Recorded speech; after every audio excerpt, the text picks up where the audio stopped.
Alors, dans cette autre vidéo, nous allons créer ce second graphique qui nous permet de voir l'évolution de la marge brute, qu'on appelle en anglais gross profit selon le temps. Sans plus attendre, on y va. On retourne dans Power BI Desktop. Notre graphique est un graphique à courbe, d'accord, avec les années au niveau des légendes. Je vais donc dans Power BI Desktop. Il est où? Il est là. Je viens au niveau des visuels, je recherche mon visuel et là, voici le graphique en cours. Je clique dessus et il va apparaître dans le canevas. Je clique sur mon visuel dans le canevas et je le repositionne à l'aide de la curseur, de la souris, autant pour moi. Voilà. Cela étant fait, je le repositionne correctement et je m'assure de l'alignement. Donc, en plaçant pour agrandir ou réduire un visuel, utilisez la souris et positionnez-le par exemple à l'angle. Dès qu'il prend cette forme-ci, vous pouvez agrandir, réduire, d'accord? Agrandir, réduire comme bon vous semble. Donc moi, je vais l'aligner. Lorsque vous placez un visuel avec un autre jet existant, vous avez ces lignes rouges qui vous permettent de vous assurer que les visuels sont alignés, que ce soit verticalement ou horizontalement. Là, c'est bon, je lâche. Ensuite, je vais utiliser la touche directionnelle vers la gauche de ma souris pour décaler un peu afin de créer un espace à ce niveau-ci. Là, c'est bon. Comme tout à l'heure pour ce visuel, au niveau de l'axe des abscisses, donc chaque visuel a un certain nombre de champs. Donc ça, c'est également un élément important que je dois vous dire.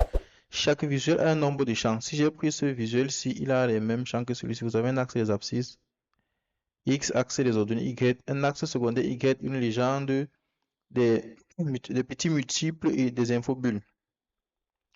Par contre, si je prends ce visuel en entonnoir, vous voyez qu'il n'a que deux valeurs, deux champs, catégorie et valeur.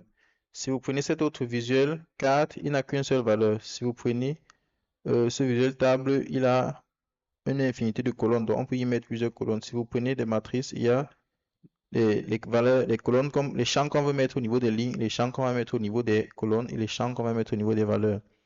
Donc, on va les découvrir au fur et à mesure. Revenons sur notre graphique qui montre l'évolution de la marge brute ou gross profit selon le temps. Au niveau de l'axe des abscisses, l'axe des abscisses c'est X. Je m'en vais dans ma table calendrier, je recherche mon champ ou ma hiérarchie temps, je glisse et je dépose sur l'axe X. Ensuite, au niveau de l'axe Y, je choisis ma mesure, le fait, qui est ici, le montant, je glisse et je dépose là. Et là, j'ai déjà ça. Comme tout à l'heure, on va utiliser le drill down. Vous voyez quand vous pointez ici, on veut accéder au prochain niveau de la hiérarchie. On est actuellement au niveau année de la hiérarchie. Donc, la hiérarchie, lorsque vous affichez, vous ajoutez une hiérarchie sur un visuel, les différents niveaux de la hiérarchie s'affichent ici. Vous pouvez, sur un visuel, supprimer un niveau de la hiérarchie. Donc là, ça veut dire que je vais passer directement de l'année au mois et du mois à la date. Donc, si je m'en vais par exemple accéder au prochain niveau, je passe directement de l'année au mois. Et si je supprime, si je fais un drill down, un autre drill down, je vais passer du mois à jour. Donc, si je fais un monter dans la hiérarchie, c'est un drill up, je monte dans la hiérarchie. Là, je suis au niveau du mois, mais cependant, moi, je vais garder, comme dans notre visuel de départ, tous les niveaux de la hiérarchie, de manière à ce qu'on puisse analyser ce visuel. Donc là, je vais faire un drill up, je suis au niveau du trimestre, au niveau du mois. Dès que je suis au niveau de l'année, je vais creuser ici. Cela étant fait, on va maintenant ajouter un filtre de manière à s'assurer que les valeurs qui s'affichent ici correspondent à la marge brute. Alors, allons un peu dans la vue table pour explorer nos données. À quoi correspond la marge brute? La marge brute correspond à la valeur des marchandises vendues, donc à la valeur des marchandises vendues, c'est-à-dire au prix auquel on a vendu moins leur prix de revient. D'accord? Donc, si j'ai acheté des marchandises pour 100 000 et que j'ai vendu pour 150 000, la marge brute c'est 150 000 moins 100 000, d'accord? Ce qui donne 50 000. Alors, on va explorer un peu notre table plan comptable. On va se rendre compte que il y a au niveau des classes dans le rapport bilan une classe qui s'appelle compte négoce. On va filtrer à ce niveau pour voir quels sont les sous-comptes qu'il y a dans le compte négoce.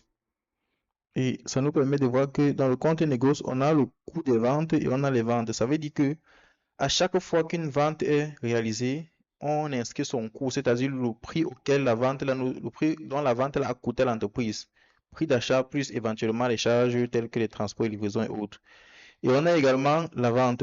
Ça veut dire que si je somme le coût de vente et ça, j'obtiens l'écart. D'accord? Vu que dans la table négoce, si je somme le coût de vente plus les ventes, c'est comme si je faisais, vous allez voir que les écritures de cette classe, de ce compte-ci, 230 sont forcément négatives, vu que c'est des coûts de vente. Pour confirmer, on n'a qu'à aller dans la table grand livre. Et ici, c'était le compte de clé 230. On va dans grand livre, on filtre le compte 230.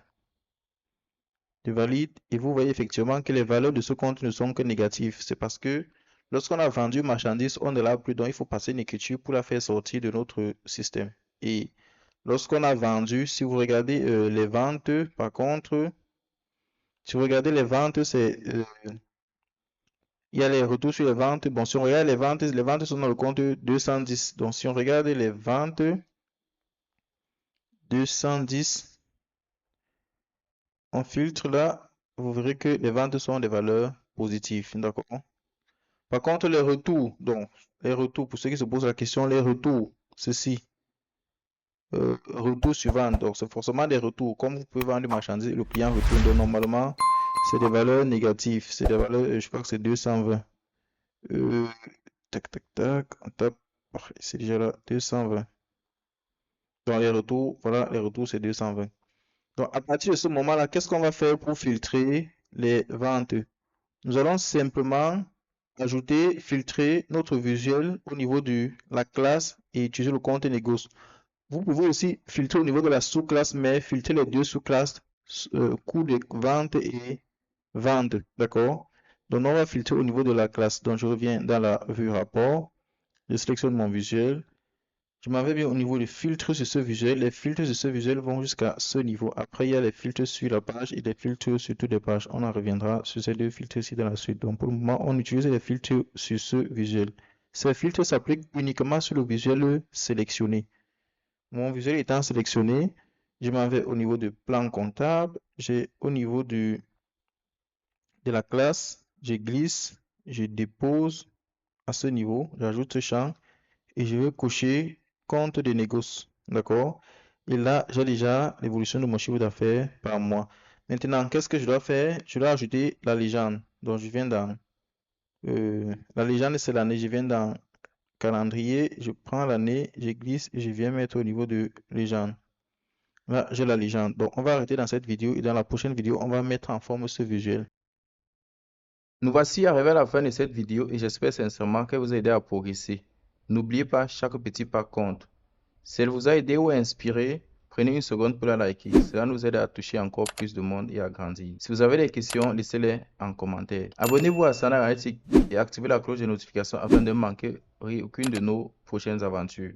Et surtout, partagez cette vidéo avec un ami ou un collègue. Vous pourriez lui envoyer ce dont il a exactement besoin pour passer au niveau supérieur. Merci d'être là et on se retrouve très bientôt sur Sana Analytics.